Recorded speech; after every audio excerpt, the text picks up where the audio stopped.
Let's learn about the digraph SH. The digraph is two letters make one sound. Two letters make one sound. Letter S make the sound S, and letter H make the sound H. Together they make one sound. Sh. Listen to the sound. Sh is for sheep, sheep, sheep, ship, ship, shirt, shirt, shark, shark.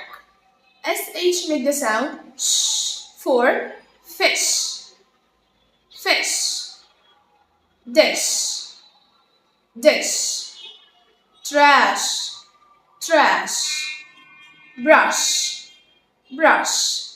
SH make one sound sh.